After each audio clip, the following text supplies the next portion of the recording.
out of here. I got a real pissed off bear here right now. Go on. Get.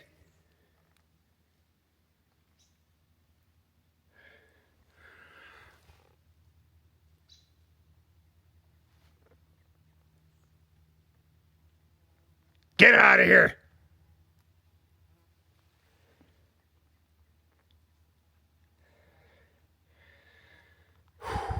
It's not good.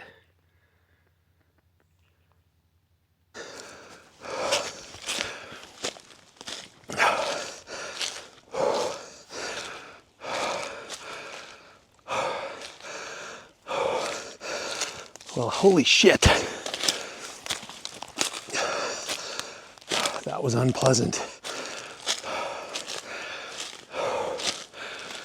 Sorry I'm out of breath, people, but I hightailed it out of there. Fast.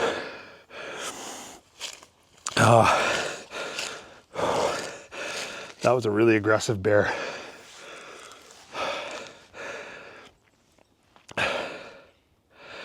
That was an aggressive bear.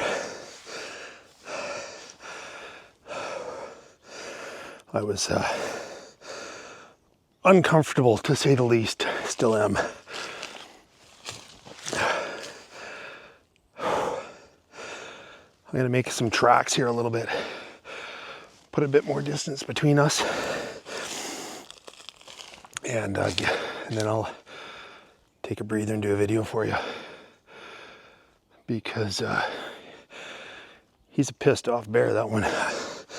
I don't know if it was a sow with cubs. I didn't see the cubs, but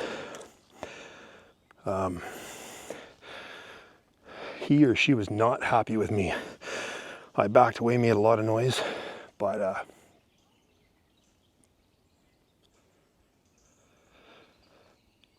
backed away, made a lot of noise, but this thing was aggressive. So I'm gonna get out of here.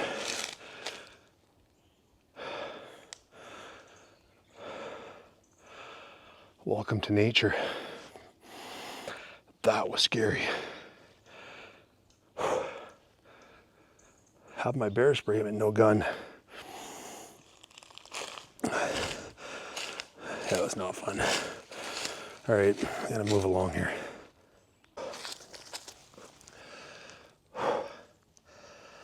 Well, that sucked.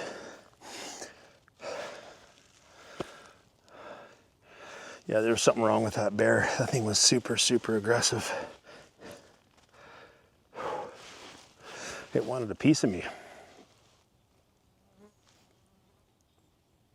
Not cool. Not cool. Anyways, I'll try to get a little bit of footage for you here as I go. I'm heading to the top of the mountain here, as long as I don't run into any more stupid bears.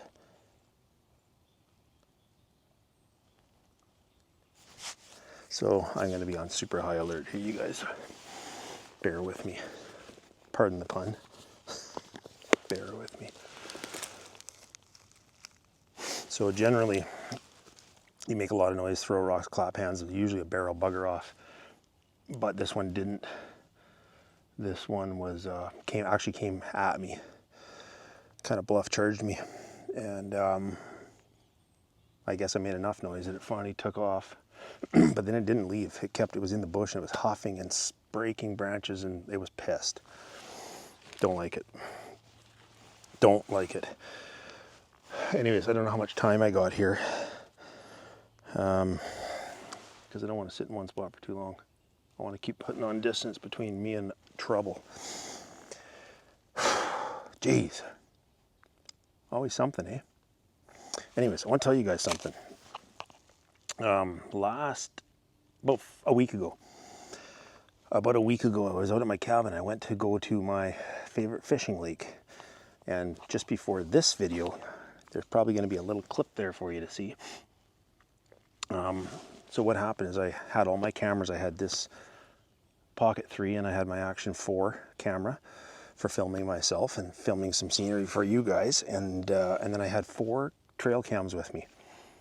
sorry, 3 trail cams with me. 3 Garda Pro trail cams.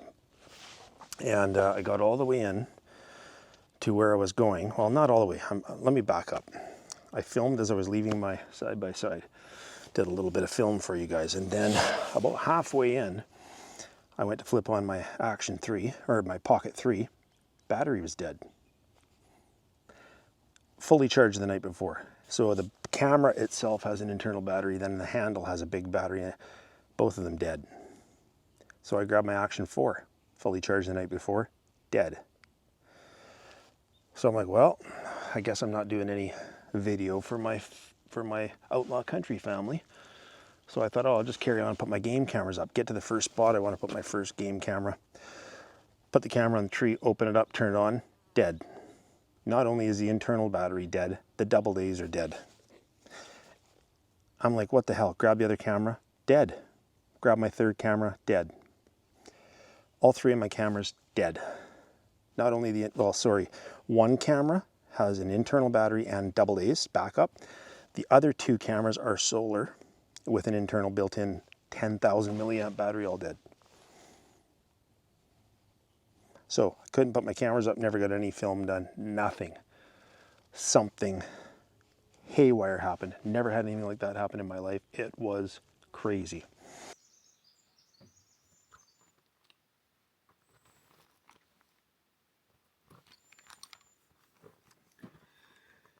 Well, morning guys. Another beautiful day. I'm heading into a spot here that you guys all know.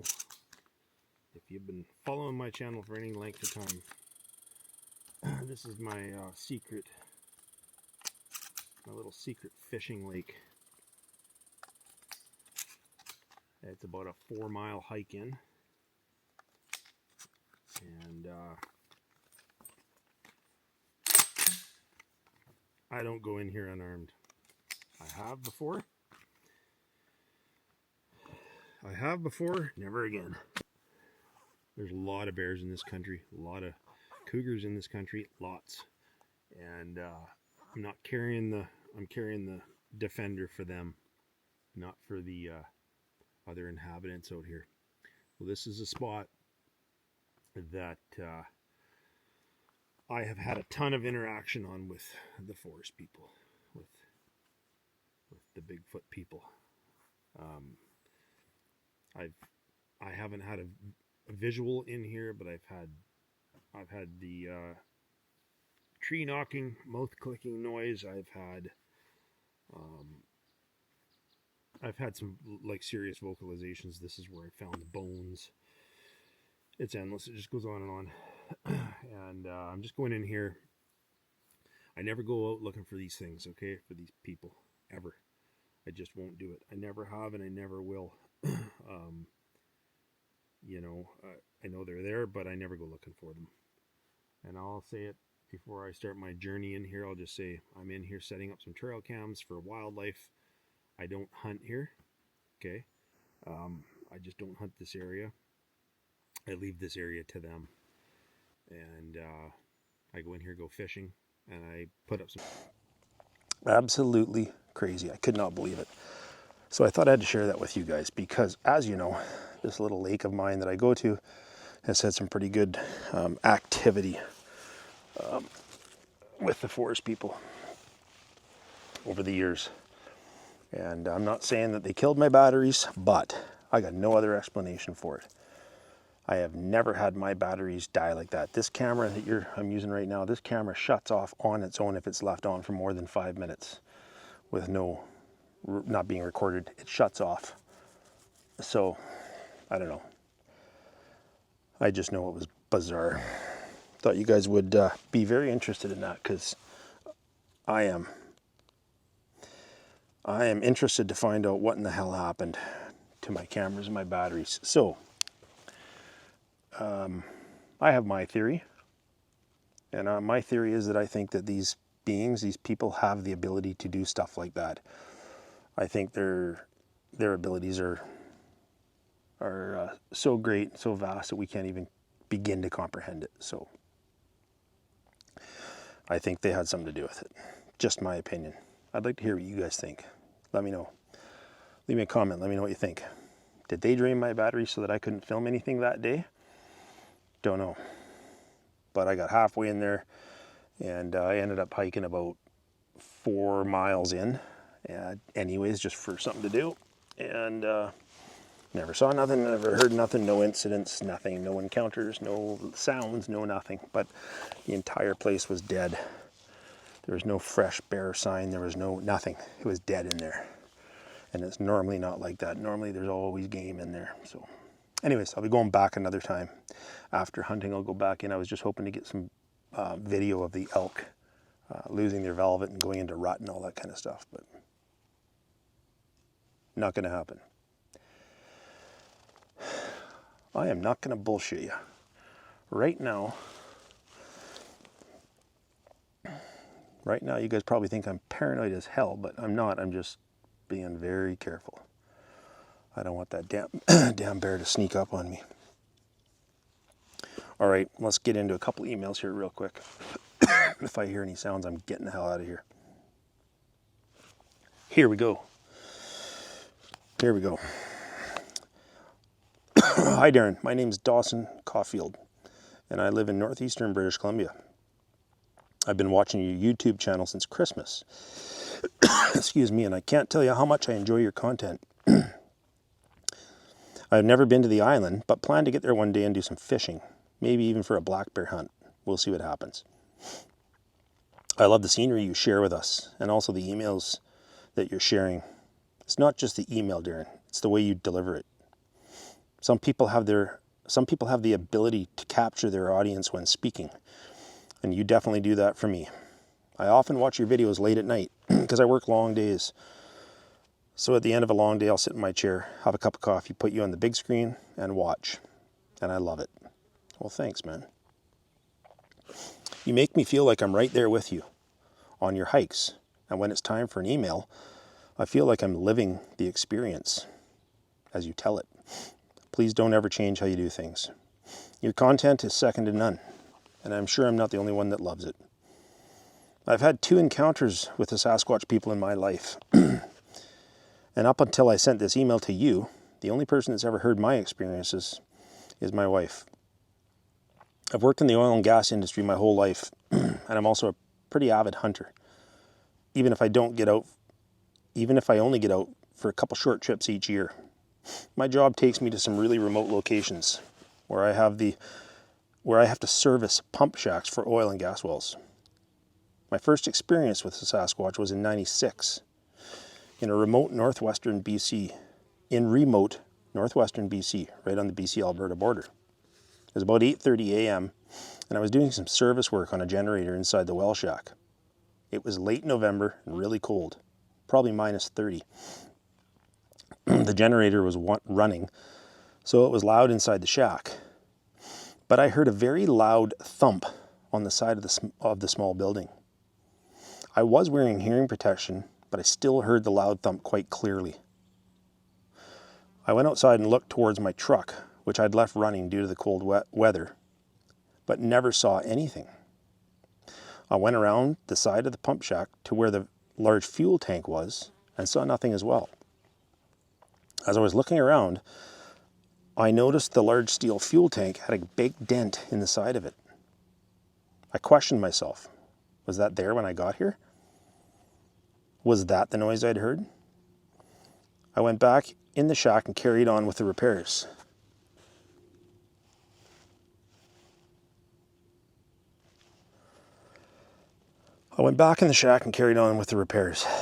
A couple minutes later, I heard another deafening thud, and it felt like the building shook.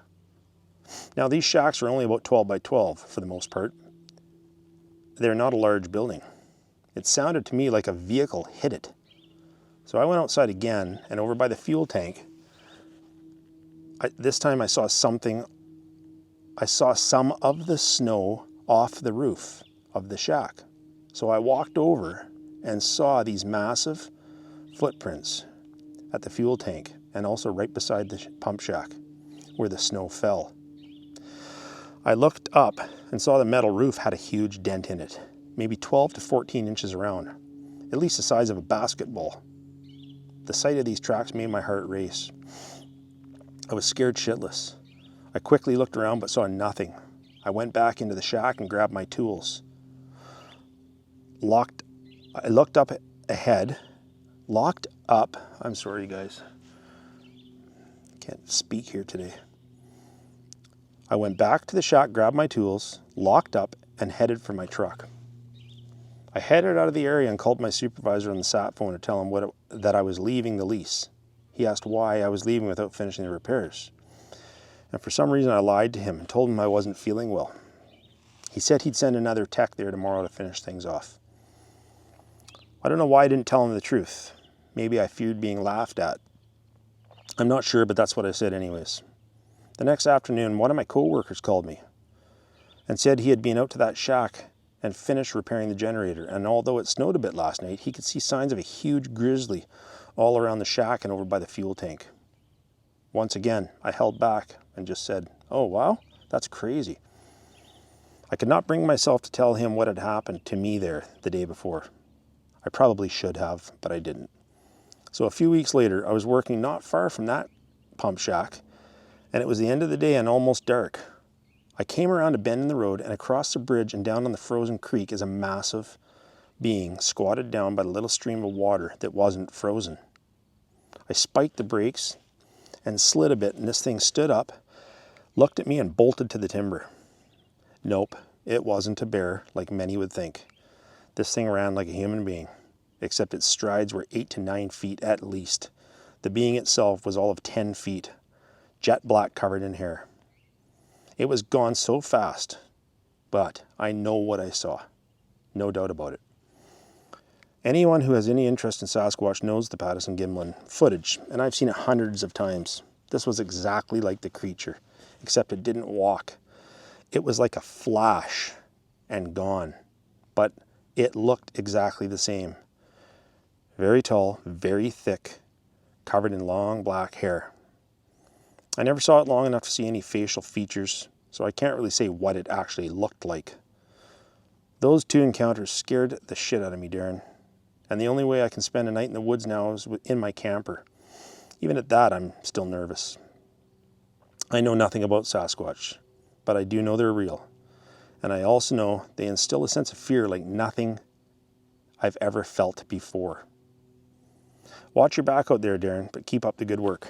People need to know what's out in the woods, and it's people like you that will make them aware. Thanks again for Outlaw Country. I love this channel.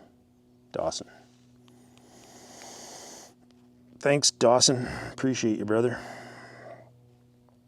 I hope I didn't butcher the hell out of your email, dude. I hope I didn't ruin that. I'm just like on edge big time. I probably should get the hell out of here, but I'm going to read one more for you guys before I move along. Northeastern BC, hunted there lots about 20 years ago. Used to go there a lot. And never saw any sign myself up there, but I know people that have. And now I know another one. And you talk about the sense of fear that they instill. You have zero idea the sense of fear that they instill until you have an encounter. That's when you realize just how damn vulnerable you are. And it scares the living shit out of you. So I hear you, Dawson. And you know what? Not saying anything to anybody. That's pretty normal, man. Pretty normal. Got to be pretty selective who you walk up to and say, yeah, so today I was out at work and I saw a 10-foot tall Neanderthal type human being that weighs probably 1,000 pounds running naked through the woods. Yeah, how was your day? People think you're absolutely nuts. There's no doubt about it. But so yeah, I don't blame you for not saying nothing, dude. I never said nothing to anybody for years and years. So don't feel bad about that. Anyways, thanks, Dawson. Appreciate it. I'm going to reach out to you, man. I'm going to reach out to you. I've got another one here.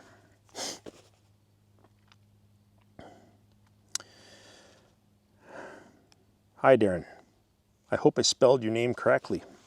I've seen it spelled many different ways in the comments. I just got introduced to your channel, and I have to say I really enjoy the content. I watch you hike through the beautiful mountains, showing us all what true nature is, and I find myself calmed into a state of peacefulness and relaxation. I'm a real outdoors woman.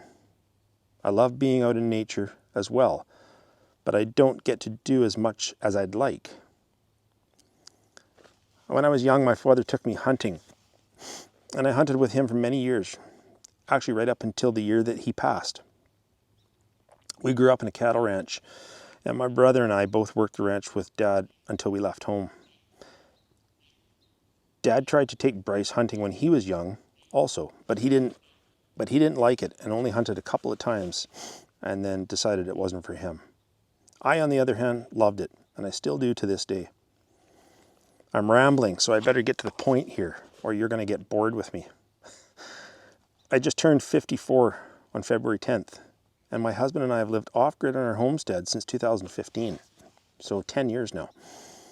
My husband is a wood carver and makes his living with his chainsaw and hand tools right here on our property.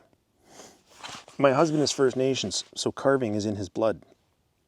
He's been doing it since he was very young.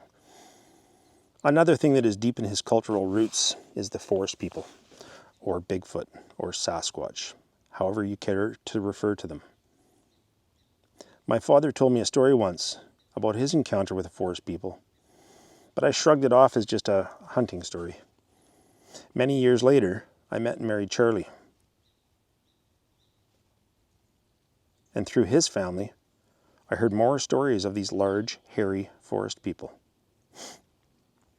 Shortly after Charlie and I were married was when I had my first encounter with these people. I remember it like it was yesterday. Charlie and I were hunting deer, and he had taken me to a spot overlooking a clearing and a small creek with a little pond at the end. He told me to sit on a stump and wait for the daylight and keep my eyes open for deer. Charlie was going to make a big circle around the pond and come back to me. It was still dark, but sunrise was only a few minutes away, so I sat there waiting for enough light to see. Maybe 5 minutes after Charlie left me, I heard crunching sounds coming from my right. Charlie had gone off to my left to get around lake, so I didn't think it was him. I just assumed it must be a deer on the trail. As the sound got closer, something told me that it wasn't a deer. It sounded too big and heavy, and it sounded exactly like a person walking. I now thought it must be Charlie and that he had circled and come back to me sooner than expected. I was peering through the darkness towards the sound when I saw the figure of a man about 50 yards from me. This man was walking towards the opening right in front of me. So I decided to whistle, as that's how Charlie and I communicate when we're out hunting, and if we needed to get each other's attention. I whistled softly, and this person stopped mid-stride with his back foot in the air. Then I heard a whistle back, but it wasn't a very good whistle. I whistled again and decided to wave my hand. This person slowly began to squat down on his haunches, and that's when I realized how big this fellow was. I also thought at that moment that this wasn't Charlie, as Charlie is only about 6 foot, 200 pounds. This person had appeared to be much larger. The man was squatted down and appeared to be staring in my direction. I called out quietly, "Charlie," but got no response. I called out once more, nothing. Now I was starting to get worried. I was sitting on the ground with this stump at my back, and in the dead quiet of the morning, I heard a voice clear as a bell say, "You must go now." It absolutely sent shivers down my spine, made me hold my breath. I was shaking. It sounded like this person was sitting right behind me. But when I turned my head, there was no one there. I turned back to look at the man squatted down in front of me, and he was now 20 feet to the left. In a split second or less, he had moved 20 feet or so without me so much as hearing a peep. I was hyperventilating and felt like crying, but for some reason I decided to grab my binoculars and look at this man.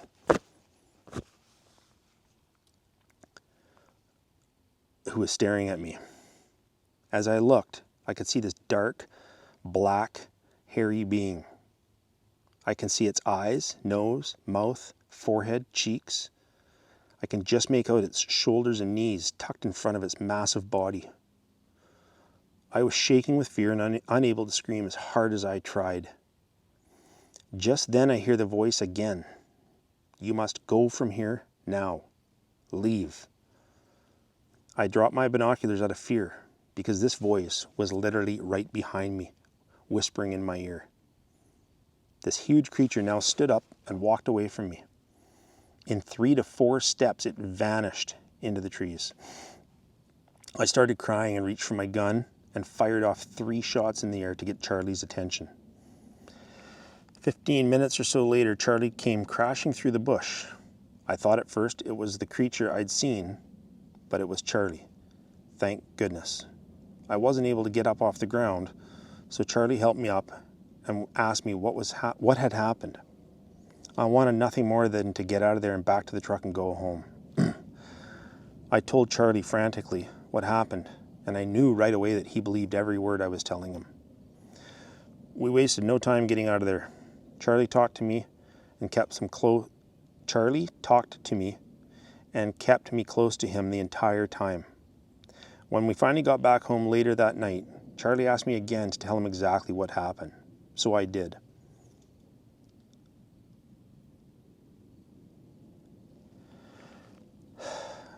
As I mentioned, Charlie's culture has many stories of the forest people. Some good, some really bad, but no shortage of stories going back many generations. When I told him that this thing spoke to me as if it was right behind me, Charlie said he had heard of that before.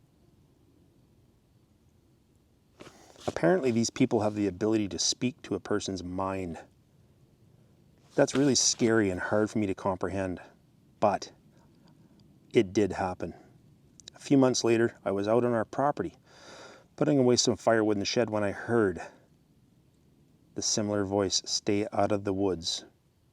I dropped the wood, looked towards the forest, ran to the shop where Charlie was working. I yelled at him, "It's here. It's at our property.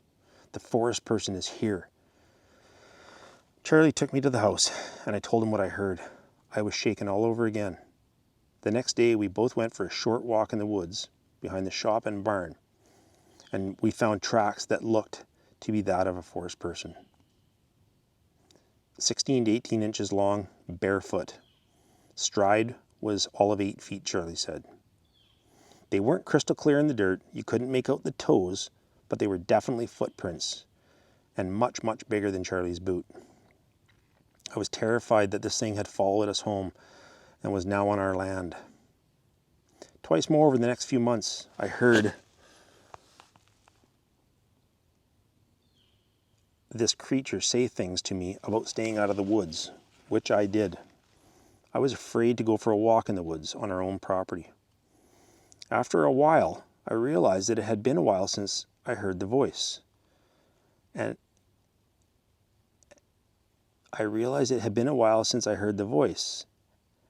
then I realized it had been a few weeks and a few months. Now it's been many years, and I often question myself if I actually heard something or if I was losing my mind. I know I wasn't going crazy. I know what I saw and what I heard. Charlie's brother had a similar thing happen to him, and he and I talked about it often. I have no idea that the forest person didn't want me in the woods, but it was sending me a message.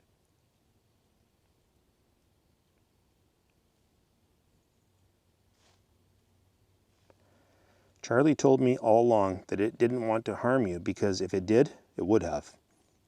He firmly believed, and now so do I, that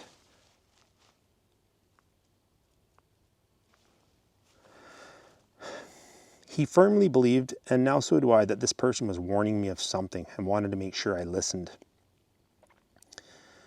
I do have more I can tell you, Darren, but I feel like I've taken too much of your precious time already. You feel free to share my story if you'd like. I'm the type of person that really doesn't care what people think of me.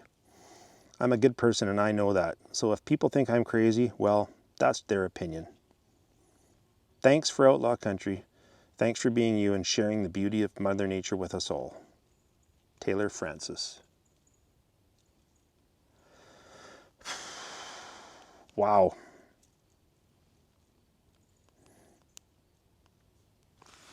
Thanks, Taylor. Thanks, Charlie. Appreciate you guys, appreciate writing in, Taylor, very much.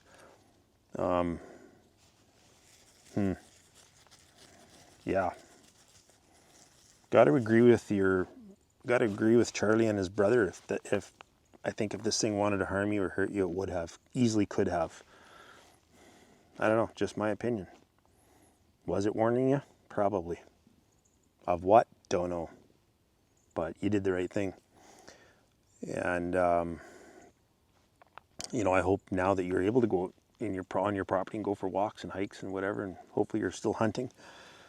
But, yeah, I agree with them, Taylor. If that thing wanted to harm you, it would have. It could have. Easily. So, anyways, thanks for writing in. I appreciate it. I will get a hold of you. I get a hold of everybody. And I was gonna share a little bit about Ken Dugan. I talked to Ken, and Ken was kind enough to share his encounter with us and his experiences. And I reached out to Ken, and we had a really good phone conversation. And he might consider coming on and doing a person-to-person video with me, which would be really cool. So he said he'll think about it and get back to me after my hunting trip. But anyways, I would love to sit here and bullshit with you guys all day, but I'm gonna get out of here. I don't like this spot at all. I'm gonna get out of here. I'm gonna put some more miles between me and that damn bear. And hopefully I don't run into him again. Not cool. Anyhow, that's it, guys. Quick, short video for you. Hope you're all doing fine. I hope you're all able to get out and do some of the stuff that you love to do. Life is short. Life is short. Live for the minute. Live for the minute, because like that, it can be gone. Right? Enjoy every damn minute. All right? And most importantly than anything is what? What's more important than anything? More important than anything is to be a good person. Be a good person. Don't be a jerk. Enough jerks in this world. All right, guys, I'm going to rock and roll. You take care, be safe, and we'll see you on the next one. I'm out of here.